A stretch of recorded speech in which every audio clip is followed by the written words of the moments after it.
கிருபையின் நிறைந்த எங்கள் அன்புள்ள பரமபிதாவே, நன்றியோடு துதிக்கிறோம், ஸ்தோத்திரிக்கிறோம். தேவாதி தேவனுடைய பரிசுத்த பாதத்தில் எங்களை தாழ்த்தி ஒப்பு கொடுக்கிறோம். எங்களை தாங்குவேன், சுமப்பேன், தப்புவிப்பேன் சொன்னீரே. தேவாதி தேவனாகிய கர்த்தே, நீர் எங்களை தாங்குகிறதற்காய் உமக்கு கோடாகோடி ஸ்தோத்திரம். பலப்படுத்துங்க, கிருபையினால் மூடுங்க. மனம் நொந்து போன பிள்ளைகளை ஆறுதல் படுத்துங்க. இயேசுவின் நாமத்திலே தாழ்த்தி ஜெபிக்கிறோம் நல்ல தகப்பனே.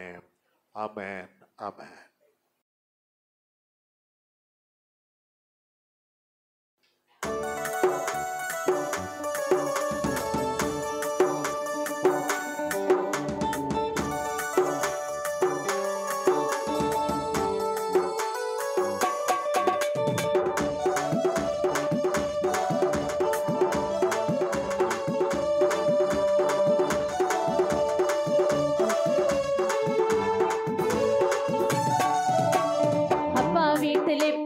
சந்தோஷமே, ஆடலும் பாடலும் இங்குதானே. நம்ம அப்பா வீட்டில் எப்போதும் சந்தோஷமே, ஆடலும் பாடலும் இங்குதானே.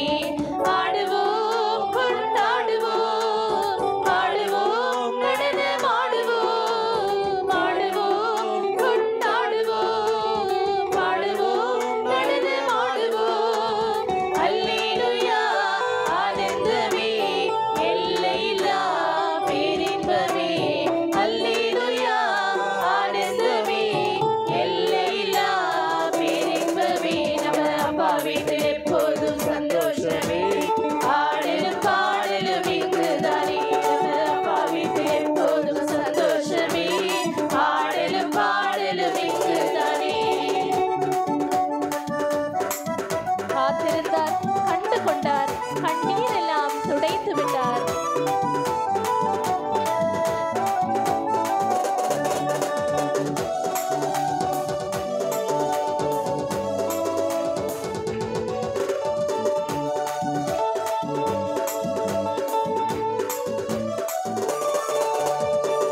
காத்திருந்தார், கண்டு கொண்டார், கண்ணீர் எல்லாம் துடைத்து விட்டார்.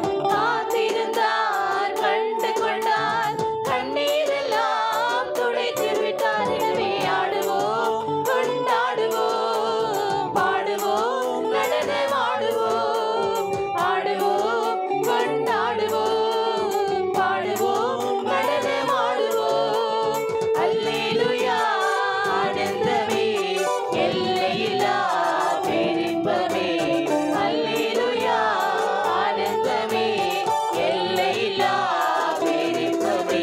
நம்ம அப்பா வீட்டில் எப்போதும் சந்தோஷமே, ஆடலும் பாடலும் இங்குதானே. நம்ம அப்பா வீட்டில் எப்போதும் சந்தோஷமே, ஆடலும் பாடலும் இங்குதானே. பரிசுத்த முத்தம் தந்து பாவமெல்லாம் போக்கிவிட்டார்.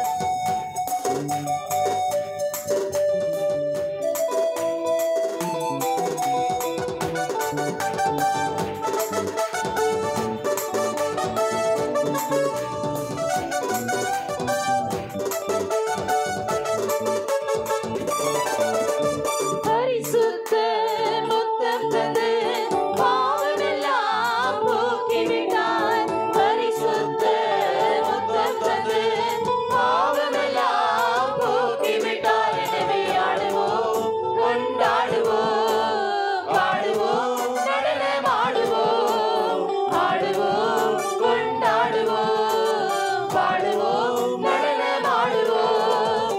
அல்லேலூயா, ஆனந்தமே, எல்லையில்லா பேரின்பமே.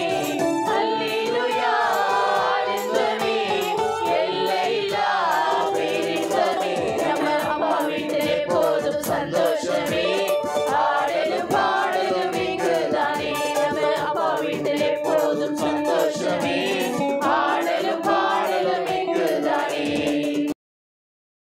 அல்லேலூயா.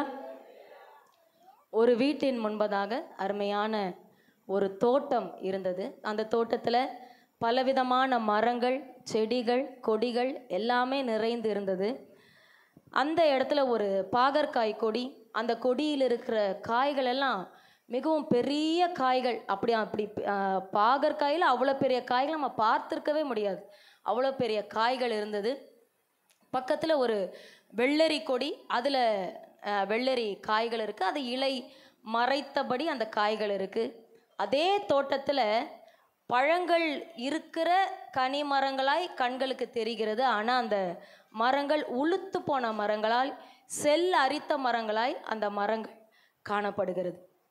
நம்முடைய ஆவிக்குரிய வாழ்க்கையிலும் நாம் கனி உள்ளவர்கள் என்று சொல்வதற்கு பல நேரங்களில் அது பாகற்காயாய், கசப்புள்ள கனிகளாய், சில நேரங்களில் நல்ல கனிகளாய், இலைமறை கனிகளாய் நாம் இருக்கலாம். ஒருவேளை உளுத்து போன கனி இருப்பது போல காட்சி தந்து, ஆனால் ஆவிக்குரிய வாழ்க்கை ஒரு உளுத்து போன நிலையில் இருப்பதாக இருக்கலாம்.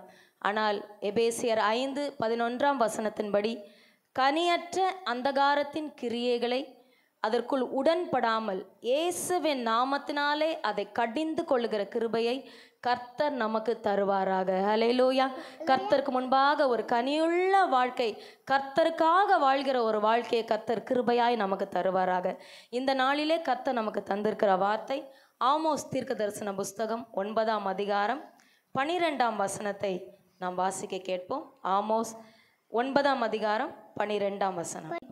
அந்நாளிலே விழுந்து போன தாவீதின் கூடாரத்தை நான் திரும்ப எடுப்பித்து அதன் திறப்புகளை அடைத்து அதில் பழுதாய் போனதை சீர்படுத்தி பூர்வ நாட்களில் இருந்தது போல அதை ஸ்தாபிப்பேன் என்று இதை செய்கிற கர்த்தர் சொல்லுகிறார். ஹல்லேலூயா. விழுந்து போன தாவீதின் கூடாரத்தை ஆண்டவர் திரும்ப எடுப்பிக்கிறார். அதன் திறப்புகளை கர்த்தர் அடைக்கிறார். பழுதாய் போனதை கர்த்தர் சீர்படுத்துகிறார். பூர்வ காலத்தில் இருந்தது போல மீண்டுமாய் கர்த்தர் ஸ்தாபிக்கிறார். இந்த கூடாரம் நம்முடைய தனிப்பட்ட ஆவிக்குரிய வாழ்க்கையாக இருக்கலாம், இல்லை நம்முடைய குடும்பத்துடைய ஆவிக்குரிய வாழ்க்கையாக இருக்கலாம், இல்லை சபையினுடைய ஆவிக்குரிய வாழ்க்கையாக இருக்கலாம். எந்த நிலையிலே விழுந்து போயிருக்குதோ அந்த நிலையிலே மீண்டுமாய் எடுப்பித்து நிறுத்த கர்த்தர் வல்லமை உள்ளவராய் இருக்கிறார். ஹல்லேலூயா. இந்த நாளிலே இந்த வார்த்தையிலிருந்து முக்கியமாய் 3 காரியங்களை நம்ம தியானிக்க போகிறோம். விழுந்து போன கூடாரத்தை கர்த்தர் எடுப்பிக்கிறார், அதன் திறப்புகளை கர்த்தர் அடைக்கிறார், அதில் பழுதாய் போனதை கர்த்தர் சீர்படுத்துகிறார் என்கிற காரியங்களை நம்ம தியானிக்க போகிறோம். முதலாவது, விழுந்து போன கூடாரத்தை கர்த்தர் எடுப்பிக்கிறார். ஒரு கூடாரம் விழுந்து போச்சுன்னா அதுக்கு முன்பதாக அது நிலை பெற்று நின்ற நாட்கள் உண்டு, பூர்வ நாட்கள் உண்டு. அந்த ஒரு கூடாரம், ஒரு ஆவிக்குரிய கூடாரம் ஏன் விழுந்து போனது அப்படின்னு பார்க்கும் பொழுது, வசனத்தால் நிற்காத எந்த கூடாரமும் விழுந்து போகும். இதை நாம் ஆமோஸ் 2:4 வாசிக்க கேட்போம். மேலும் யூதாவின் 3 பாதகங்களின் நிமித்தமும் 4 பாதகங்களின் நிமித்தமும் நான் அவர்கள் ஆக்கினையை திருப்ப மாட்டேன். அவர்கள் கர்த்தருடைய வேதத்தை வெறுத்து அவருடைய கட்டளைகளை கை கொள்ளாமல் தங்கள் பிதாக்கள் பின்பற்றின பொய்களினால் மோசம் போனார்களே. கர்த்தருடைய வேதத்தை என்ன செய்கிறோமா? வெறுத்து அவருடைய கட்டளைகளை கை கொள்ளாமல் நம்முடைய பிதாக்கள் பின்பற்றின பொய்களை என்ன செய்கிறோமா? நம்புகிறோமா? அப்போ பாருங்க, நம்முடைய கூடாரம், நம்முடைய ஆவிக்குரிய கூடாரம் விழுந்ததற்கு என்ன காரணம்? கர்த்தருடைய வார்த்தைக்கு நம்ம முக்கியத்துவம் கொடுப்பதே இல்லை. நம்மள எத்தனை பேர் நம் காலையில் எழுந்து கர்த்தருக்கு முதலிடம் கொடுத்து இந்த வேத வசனங்களை காலையில் வாசித்து நம்ம தியானிக்கிறோம்? நம்மை நாமே நாம் நிதானித்து பார்ப்போம். நம்முடைய ஆவிக்குரிய கூடாரம் எப்படிப்பட்டது அப்படின்னு பார்த்தீங்கன்னா, ஒரு உலக பிரகாரமாய் ஒரு கூரை வீடை நீங்கள் பார்த்தீங்கன்னா தெரியும். அந்த கூரை வீட்டின் மேலே அந்த ஓலை கூரைகளை வைப்பதற்கு முன்பதாக அதற்கென்று ஒரு உட்கட்டமைப்பை அவங்க ஏற்படுத்துவாங்க இல்லையா? பெரிய பெரிய அந்த சவுக்கு கம்புகளால் என்ன செய்வாங்க? 4 முனைகள் அதை நட்டு வைப்பாங்க. அது கீழே ஒரு சதுரமான ஒரு பகுதியை அந்த கட்டைகள்னால செய்வாங்க. மேலே ஒரு முக்கோண வடிவத்தில் அந்த கட்டைகளை கொண்டு ஒரு கட்டமைப்பு செய்துவிட்டு அதன் பின்பதாக தான் அது மேலே என்ன பண்ணுவாங்க? ஓலைகளை வைத்து அதை ஒரு கூடாரமாக என்ன செய்வாங்க? இணைப்பாங்க. அப்போது ஒரு கூடாரத்தின் உட்கட்டமைப்பாய், ஒரு ஆவிக்குரிய வாழ்க்கையின் உட்கட்டமைப்பாய் இருப்பது எதுனா கர்த்தருடைய வார்த்தை. கர்த்தர் நம்மை நம்ப பண்ணின அவருடைய வார்த்தைகள். பல நேரத்தில் கர்த்தருடைய வார்த்தைகள் நம்முடைய வாழ்க்கையிலிருந்து எடுத்து விடப்படுகிறது. அதாவது எப்படின்னா, ஒரே நாளில் கூடாரம் விழாது. அதில் இருக்கிற ஒவ்வொரு அந்த கட்டைகள் உருவப்பட்ட அதோடைய நிலைமையை யோசித்து பாருங்களேன். ஒவ்வொன்றா உருவப்படும் பொழுது அதோடைய நிலையான தன்மை மாறி அந்த கூடாரம் என்ன செய்கிறது? விழுந்து போகிறது. இந்த சூழ்நிலை தான் ஒவ்வொரு ஆவிக்குரிய வாழ்க்கையில நம்ம பார்க்கிறோம். கர்த்தருடைய வசனம் எடுபடும் பொழுது நம்முடைய ஆவிக்குரிய கூடாரம் விழுந்து போகிறது. ஆசரிப்பு கூடாரத்தை குறித்து வேதத்துல வாசிக்கிறோம். யாத்திராகமம் 26ஆம் அதிகாரத்துல நம்ம வாசிக்கிறோம்.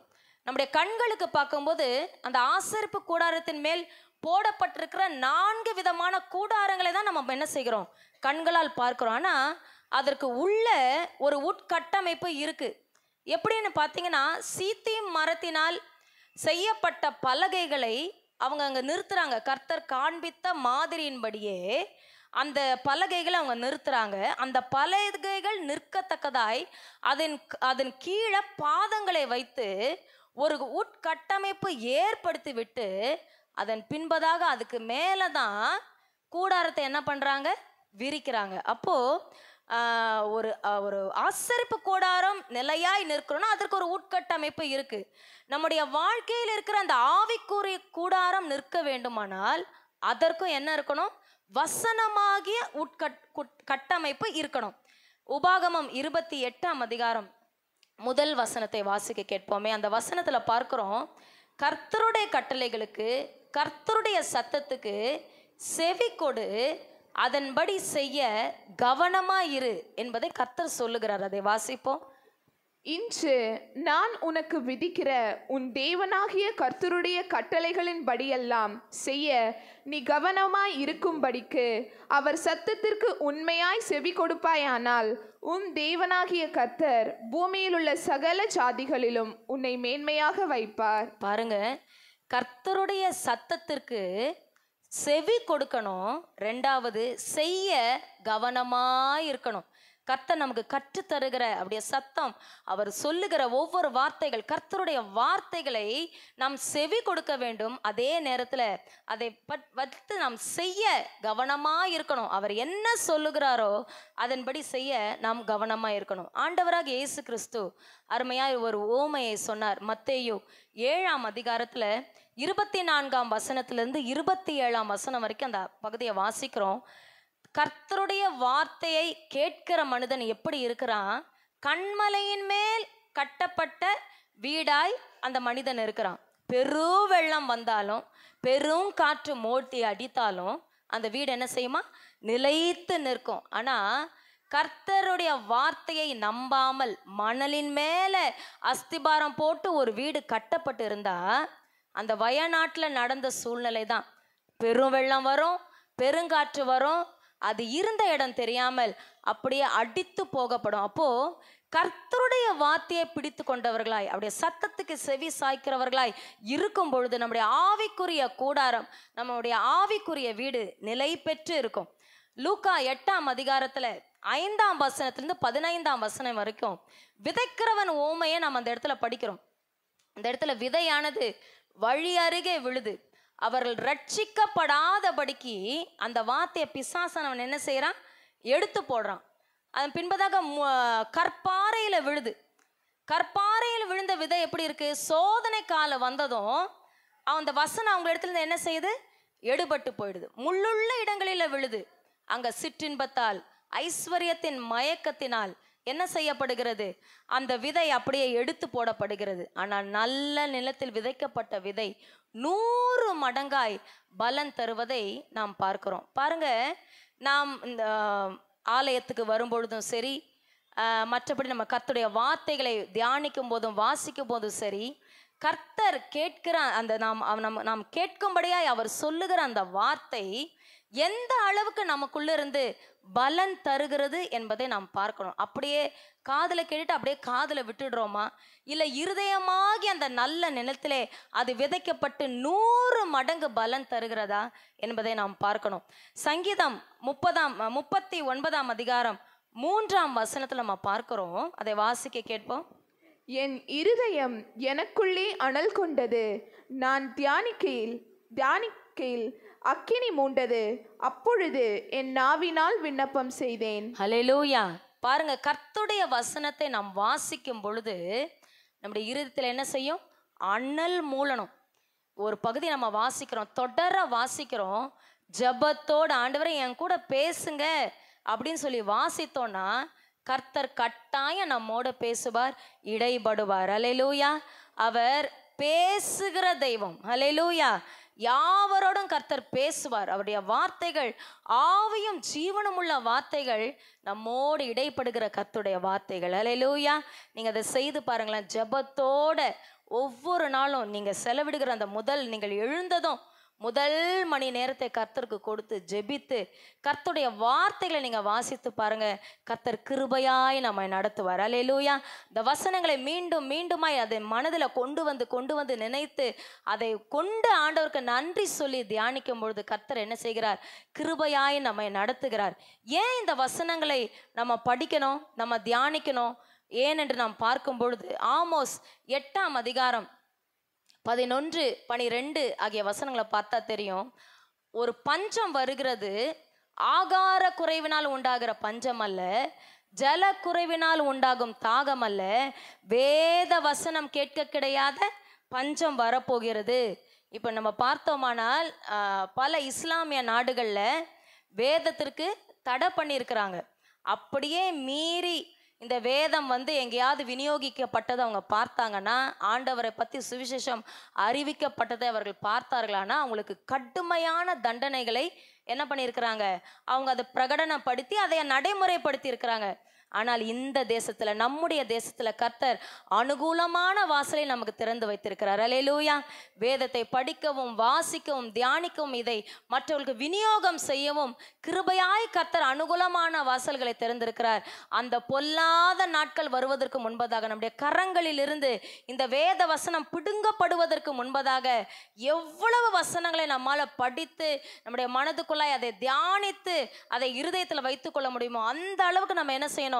வைத்து கொள்ளணும். நம்முடைய தீங்கு நாட்களில் இந்த வார்த்தை நம்மை கிருபையாய் பலப்படுத்தும். அல்லேலூயா. கர்த்தருடைய வார்த்தைகளை அதிகமாய் படிக்க படிக்க நம்ம தியானிக்க நம்முடைய ஆவிக்குரிய கூடாரம் மீண்டுமாய் எடுப்பிக்கப்படும். அல்லேலூயா. முதலாவது பார்த்தோம், விழுந்து போன கூடாரத்தை கர்த்தர் எடுப்பிக்கிறார். கர்த்தருடைய வார்த்தைக்கு நாம் முதலிலும் கொடுக்கும் பொழுது கர்த்தர் கிருபையா எடுப்பிக்கிறார். ரெண்டாவதாய் கர்த்தர் திறப்புகளை அடைக்கிறார். ஒரு கூடாரத்துல ஒரு திறப்பு இருக்குன்னு வைத்துக்கொள்ளுங்களேன். நம்ம வீட்டிலேயே ஒரு திறப்பு இருந்தா அதன் வழியா என்னெல்லாம் வரும்? பூச்சிகள் வரும், ஊரும் பிராணிகள் வரும், விலங்குகள் வரும் இல்லையா? அப்படிப்பட்ட ஒரு சூழ்நிலை ஏற்படும். வீட்டில் எப்படி திறப்பு உண்டானது அதை நம்ம வாசிப்போம். ஆமோஸ் 6ஆம் அதிகாரம் 11ஆம் வசனத்தை வாசிப்போம். இதோ கர்த்தர் கட்டளையிட்டிருக்கிறார், பெரிய வீட்டை திறப்புகள் உண்டாகவும் சிறிய வீட்டை வெடிப்புகள் உண்டாகவும் அடிப்பார். ஹல்லேலூயா.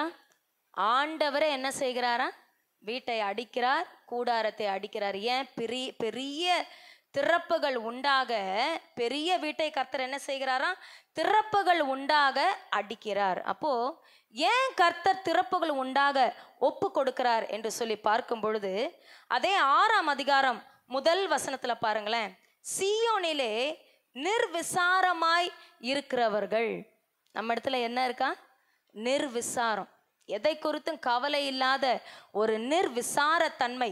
எப்படிப்பட்ட நிர்விசாரம்? அந்த அதிகாரத்துல 3ஆம் வசனத்தை பாருங்களேன். தீங்கு நாள் தூரம் என்று எண்ணி, எனக்கெல்லாம் இப்ப எந்த பிரச்சனையும் வராது, எனக்கு இன்னும் நிறைய ஆயுஸ் நாட்கள் இருக்கு, நிறைய வருஷங்கள் இருக்கு, ஆண்டவரை தேட எனக்கு இன்னும் காலம் இருக்கு, அப்புறம் பார்த்துக்கலாம் அப்படின்னு சொல்லி என்னுடைய தீங்கு நாள் ரொம்ப தூரம்னு எண்ணி கர்த்தரை தேடுவதில் நமக்கு என்ன இருக்கு?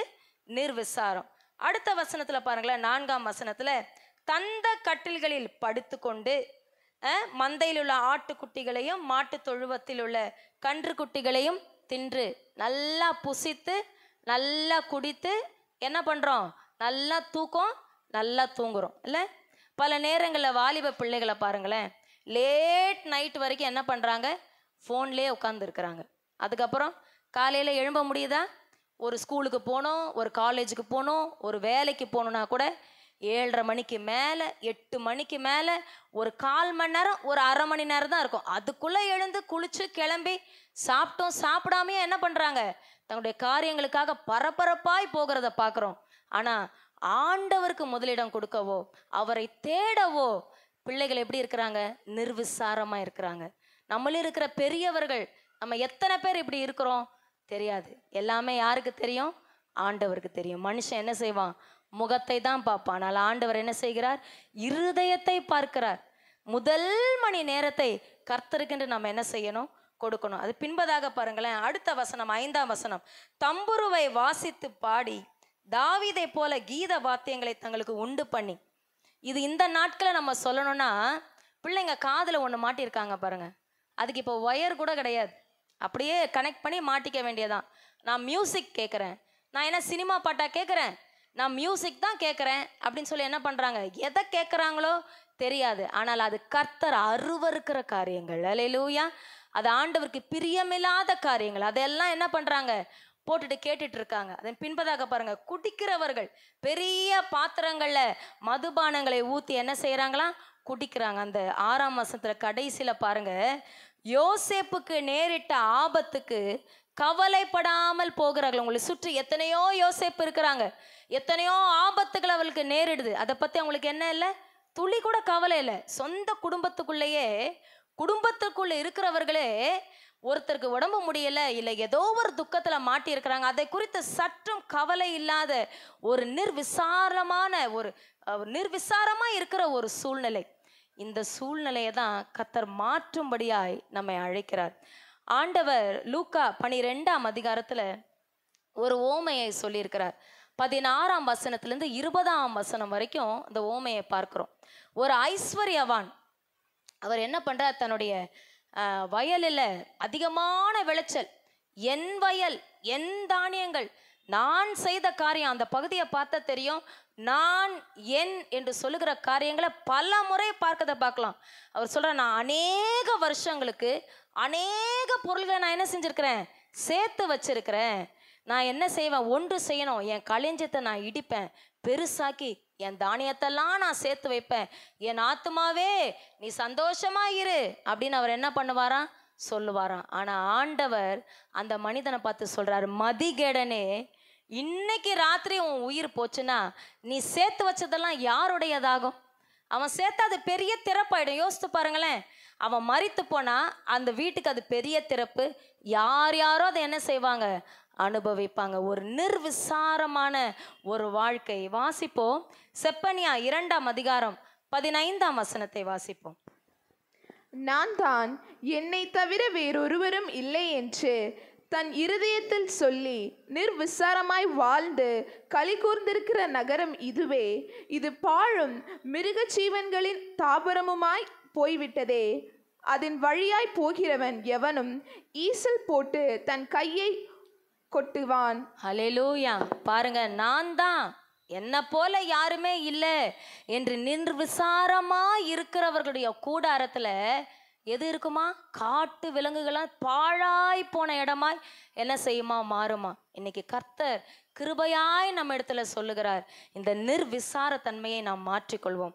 இன்னும் ஒரு மனிதரை குறித்து பார்ப்போம். எரேமியா 38ஆம் அதிகாரம் 17ஆம் வசனத்திலிருந்து 23ஆம் வசனம் வரைக்கும் அந்த இடத்துல ஒரு பகுதி நம்ம பார்க்கிறோம். சிதேக்கியா என்று சொல்லுகிற யூதாவின் ராஜா, இவருக்கு முன்பதாக இருந்த ராஜாவை பாபிலோன் தேசத்து ராஜா வந்து சிறை பிடித்து இங்க இருக்கிற ஜனங்களை எல்லாம் சிறை பிடித்து கொண்டு போயிட்டான். இவங்க இங்க மறுபடியும் அவங்க போனதுக்கு பிறகு இவர்கள் என்ன பண்றாங்க, இங்க ஆட்சி பண்றாங்க. எரேமியா தீர்க்கதரிசியின் மூலமாய் ஒரு எச்சரிப்பின் சத்தம் இந்த ராஜாக்கு நேராய் வருகிறது. நீங்க என்ன பண்ணிடுங்க, அந்த பாபிலோன் ராஜா கிட்ட சரணடைஞ்சிருங்க. அப்போ நீங்க காப்பாற்றப்படுவீங்க, உங்க ஆத்துமா காப்பாற்றப்படும், உங்க குடும்பம் காப்பாற்றப்படும், இந்த நகரம் சுட்டெரிக்கப்படாது என்று சொல்லுகிற எச்சரிப்பின் சத்தத்தை எரேமியா மூலமாய் கர்த்தர் சொல்லுகிறார். ஆனா சிதேக்கியா ராஜாக்கு ஒரு நிர்விசாரம், வந்தா பார்த்துக்கலாம். ஆனா ஒரு நாள் வந்தது, அவருடைய அந்த அலங்கம் நிறைந்த அந்த பட்டணத்தை சூழ பாபிலோனியர்கள் வந்து முற்றுகை போட்டு 2 வருடங்களாய் காத்திருந்து எரேமியா 39ஆம் அதிகாரம் 2ஆம் வசனத்தை பார்க்குறோம். திறப்பு கண்டதும் அவங்க உள்ள நுழைஞ்சாங்க. இந்த சிதேக்கியாவை என்ன செய்தாங்க? கைது பண்ணாங்க. அரண்மனையும் அந்த அலங்கத்தை இடித்து போட்டு அந்த அரண்மனையை சுட்டெரித்து போட்டாங்க. சிதேக்கியாவுடைய கண்களுக்கு முன்னாக அவருடைய பிள்ளைகளை கொன்று அவருடைய கண்களை கெடுத்து அவனுக்கு விலங்குகளை போட்டு அவனை கைதியாய் கொண்டு போனாங்க. ஒரு நிர்விசாரம். கர்த்தர் எச்சரித்த பொழுது அதை கேட்காமல் ஒரு நிர்விசாரமா இருந்ததுனால கர்த்தர் சொன்ன வார்த்தைகள் அப்படியே நிறைவேறுது. இந்த நாளில இந்த நிர்விசாரம் மாற நான் என்ன செய்யணும்? வாசிப்போமா? ஏசாயா 32ஆம் அதிகாரம் 11ஆம் வசனத்தை வாசிப்போம். சுகஜீவிகளே நடுங்குங்கள், நிர்விசாரிகளே தத்தளியுங்கள், உடையை உரிந்து களைத்து போட்டு அறையில் இரட்டை கட்டி கொள்ளுங்கள். ஹல்லேலூயா. நம்முடைய நிர்விசாரம் மாறணும்னா இரட்டை கட்டி கொள்ளுங்கள். கர்த்தருக்கு முன்பாக உபவாசம் இருந்து நம்மை தாழ்த்தி, ஆண்டவரே நான் நிர்விசாரமா இருந்துட்டேன், என்னை சுற்றி இருக்கிற ஜனங்கள் படுகிற பாடை குறித்து கவலை இல்லாமல் இருந்துட்டேன், நான் வாழ்ந்தா போண்டும் என்ற ஒரு சுயநல வாழ்க்கை நான் வாழ்ந்துட்டேன், இந்த நாளை நான் மன்னிப்பு கேட்டு ஒப்புரவாகிறேன் என்று சொல்லி கர்த்தருடைய சமூகத்தில் நம்மை தாழ்த்தும் பொழுது கர்த்தர் என்ன செய்வார்? நம்முடைய கூடாரத்தில், ஆவிக்குரிய கூடாரத்தில் இருக்கிற திறப்புகளை கர்த்தர் அடைக்கிறார். முதலாவது பார்த்தோம், விழுந்து போன கூடாரத்தை கர்த்தர் எடுப்பிக்கிறார். 2வதாய் திறப்புகளை கர்த்தர் அடைக்கிறார். 3வதாய் பழுதாய் போனதை கர்த்தர் சீர்படுத்துகிறார். ஒரு வண்டி இருக்குன்னு வைத்துக்கொள்ளுங்களேன். அதில் வந்து ஒரு சின்ன ஒரு பழுது, புதிய வண்டி, அதில் ஒரு சின்ன பழுது ஏற்பட்டால் என்ன பண்ணுவோம்? உடனே அதை ஒரு மெக்கானிக் ஷாப்பில் போய் அதனுடைய காரியத்தை சீர் செய்வோம். நம்ம சீர் செய்யாமல் அப்படியே வைத்திருக்கோன்னு வைங்களேன், ஒரு நாளைக்கு ஒரு பழுது காட்டும், அதுக்கப்புறம் ஒரு பழுது, அப்படியே பழுதுகள் அதிகமாகி அந்த வண்டி பழுது பார்க்க கொடுக்கும் பொழுது ஒன்று அதிகப்படியான செலவுகள் நமக்கு ஏற்படும், இல்லைன்னா அந்த வண்டியை மீண்டும் எடுக்காதபடிக்கு அதை வேஸ்டில் போடுற மாதிரி தான் என்ன ஆகும்? சூழ்நிலைகள் மாறும். அதே போல தான் நாமும் நம்முடைய ஆவிக்குரிய கூடாரத்தை பழுதாக்கி வைத்திருக்கிறோம். எப்படி பழுதாக்கி வைத்திருக்கிறோம்? வாசிப்போம். ஆமோஸ் 4ஆம் அதிகாரம் 4, 5 ஆகிய வசனங்களை வாசிப்போம். பெத்தேலுக்கு போய் துரோகம் பண்ணுங்கள், கில்காலுக்கும் போய் துரோகத்தை பெருக பண்ணி காலைதோறும் உங்கள் பலிகளையும் 3ஆம் வருஷத்திலே உங்கள் தசம பாகங்களையும் செலுத்தி புளித்த மாவுள்ள ஸ்தோத்திர பலியோடு தூபம் காட்டி உற்சாக பலிகளை கூறி தெரியப்படுத்துங்கள். இஸ்ரவேல் புத்திரரே, இப்படி செய்வதே உங்களுக்கு பிரியம் என்று கர்த்தராகிய ஆண்டவர் சொல்லுகிறார். அல்லேலூயா. இந்த வசனத்தை நீங்க நல்ல அதை பாருங்க. காலை தோறும் பலிகளை செலுத்துறோம் ஆண்டவருக்கு. 3ஆம் வருஷத்திலே தசம பாகங்களை செலுத்துகிறோம். புளித்த மாவுள்ள ஸ்தோத்திர பலியோட தூபம் காட்டி உற்சாக பலிகளை என்ன பண்றோம்? தெரியப்படுத்துறோம். அதாவது அந்த நாட்கள்ல இருந்த ஆராதனை முறைமை, கர்த்தருடைய கூடாரத்தில், ஆசரிப்பு கூடாரத்தில் செய்கிற ஆராதனை முறைமை, இப்படி செய்வது கர்த்தருக்கு பிரியம். அப்படியா இருக்கு வசனாங்க? பாருங்களேன், இப்படி செய்வது யாருக்கு பிரியம்? யாருக்கு பிரியம்? உங்களுக்கு பிரியம். அப்ப என்ன அர்த்தம்? ஆண்டவர் புளிப்பில்லாத அப்பங்களை கொண்டுதான் ஆராதனை செய்வதற்கு ஆண்டவர் கற்றுக் கொடுத்திருக்கிறார். இவங்க என்ன பண்றாங்க? புளிப்புள்ள அப்பத்தோட ஆண்டவருக்கு ஆராதனை பண்றாங்க. எப்படிப்பட்ட ஆராதனை? அவங்களுக்கு பிரியமான ஆராதனை. இஸ்ரவேல் ஜனங்கள் அவங்களுக்கு பிரியமான ஆராதனை, ஆண்டவருக்கு பிரியமான ஆராதனை அல்ல. இப்ப பாருங்க, ஆராதனை யாருக்குரியது? கர்த்தருக்குரியது. அந்த ஆராதனை எப்படி இருக்கணும்? கர்த்தருக்கு பிரியமானபடி அந்த ஆராதனை இருக்கணும். ஆனா இங்க என்ன சொல்லப்பட்டிருக்குது? நமக்கு பிரியமான முறையில் என்ன பண்றோமா? கர்த்தருக்கு ஆராதனை செய்கிறோமா? அதனால தான் பழுதா போன ஆண்டவர் என்ன பண்ணிட்டாரு? சில பழுதுகளை நம்முடைய வாழ்க்கையில் அனுமதிக்கிறார். என்னென்ன அனுமதிக்கிறார் அப்படின்னு பார்த்தோம்னா, 6ஆம் வசனம், அதே அதிகாரத்தில் 6ஆம் வசனத்தில் பாருங்களேன். அப்ப குறைவை ஆண்டவர் என்ன செய்கிறார்? கட்டளையிடுகிறார். ஒரு பழுதை கொடுக்குறார். அப்போ இப்படியாவது என் மக, ஐயோ இந்த குறைவு ஏன் வந்துச்சு அப்படின்னு அலைசி ஆராய்ந்து தான் செய்த தவறை விட்டு திரும்பி வருவாங்களா? ஆண்டவர் நம்மளை எதிர்பார்த்து நிற்கிறார். ஆனால் நம்ம என்ன பண்ணோமா? என்னிடத்தில் திரும்பாமற் போனீர்கள், அந்த வசனம் முடியும் போது இடத்துல திரும்பவே இல்லை நீங்க அப்படின்னு ஆண்டவர் சொல்றார். அடுத்து பாருங்க 7ஆம் வசனத்துல மழையை ஆண்டவர் தடை பண்ணார், அப்பவும் என்ன பண்ணல, ஆண்டவர் இடத்துல திரும்பல.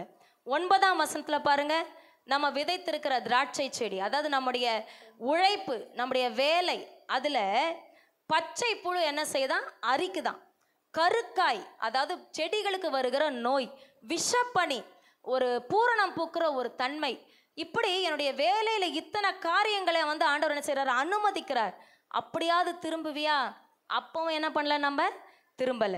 10ஆம் வசனத்துல பாருங்களேன், கொள்ளை நோயை ஆண்டவர் அனுப்பி பார்க்கிறார், அப்பவும் என்ன பண்ணல, திரும்பல. கடைசியா 11ஆம் வசனத்துல சோதோம் குமராவை போல கவிழ்த்தும் போட்டு பார்த்தார், அப்பவும் என்ன பண்ணல, திரும்பல. அதனால தான் ஆவிக்குரிய கூடாரம் என்ன பண்ணியிருக்கு, பழுதாய் போயிருக்கு. இந்த பழுது மாறணும்னா நம்ம என்ன செய்யணும் தெரியுமா? ஆமோஸ் 5ஆம் அதிகாரம் 4ஆம் வசனத்தை வாசிப்போம். கர்த்தர் இஸ்ரவேல் வம்சத்தாருக்கு சொல்லுகிறது என்னவென்றால், என்னை தேடுங்கள், அப்பொழுது பிழைப்பீர்கள். அல்லேலூயா. என் பழுதெல்லாம் மாறணும், ஆவிக்குரிய பழுதெல்லாம் மாறணும்னா நான் யாரை தேடணும்? கர்த்தரை தேடணும். அல்லேலூயா. 6ஆம் வசனத்துல அதை தான் வாசிக்கிறோம், கர்த்தரை தேடுங்கள், அப்பொழுது என்ன செய்வீங்க, பிழைப்பீர்கள் அப்படின்னு வசனம் சொல்லுது. ஆனால் நம்ம எதை தேடுறோம்? பெத்தேலை தேடுறோம், மற்ற காரியங்களை தேடுறோம். அது என்ன காரியம்? யாராவது நமக்கு ஒரு பரிகாரம் சொல்லுங்க, உனக்கு வீட்டில் இவ்வளோ கஷ்டமா இருக்கே, சுற்றி சுற்றி உனக்கு அடிக்குதே, நீ இந்த பரிகாரம் பண்ணு, நீ அந்த பரிகாரம் பண்ணு அப்படின்னு நமக்கு நிறைய ஐடியா சொல்லலாம், நிறைய பேர் சொல்லலாம், நம்ம திசை மாற்றி விடலாம். ஆனால் அதெல்லாம் பரிகாரம் ஆகாது. ஒரு மில்லிமீட்டர் கூட நம்முடைய பிரச்சனைகள்ந்து அது என்ன செய்யாது, விடியலை கொண்டு வராது. நம்முடைய பரிகாரி ஆண்டவர் மாத்திரமே. அல்லேலூயா. எல்லா பரிகாரத்தையும் ஆண்டவர் சிலுவையில் நமக்காக சம்பாதித்தார். அதை நம்ம என்ன செய்யணும், கிளைம் பண்ணி வாங்கணும், கேட்டு பெற்றுக்கொள்ளணும். அதைத்தான் இந்த நாளில் அவர் சொல்றாரு, அவரை தேடுங்கள், அப்பொழுது பிழைப்பீர்கள். ஆண்டவர் விழுந்து போன தாவீதின் கூடாரத்தை மறுபடியும் எடுப்பிக்கிறார், அதன் திறப்புகளை கர்த்தர் அடைக்கிறார், அதில் பழுதாய் போனதை கர்த்தர் சீர்படுத்துகிறார், பூர்வ நாட்களில் இருந்தது போல மீண்டுமாய் கர்த்தர் ஸ்தாபிக்கிறார். அதுக்கு நான் என்ன செய்யணும்? இந்த வேதம் என் மன மகிழ்ச்சியாய் மாறணும், உபவாசம் இருந்து என்னுடைய நிர்விசாரத்திற்கு மன்னிப்பு கேட்டு கர்த்தருடைய சமூகத்தில் கதறி அழணும். கர்த்தரையே நான் தேடும் பொழுது கர்த்தர் கிருபையாய் என்னுடைய ஆவிக்குரிய கூடாரத்தை கர்த்தர் எடுத்து நிலை நிறுத்துவார். தேவன் தாமே இந்த வார்த்தைகளை ஆசீர்வதிப்பாராக. ஆமென். உங்களுக்கு இந்த ப்ரோகிராம் பிடிச்சிச்சா? அப்பனா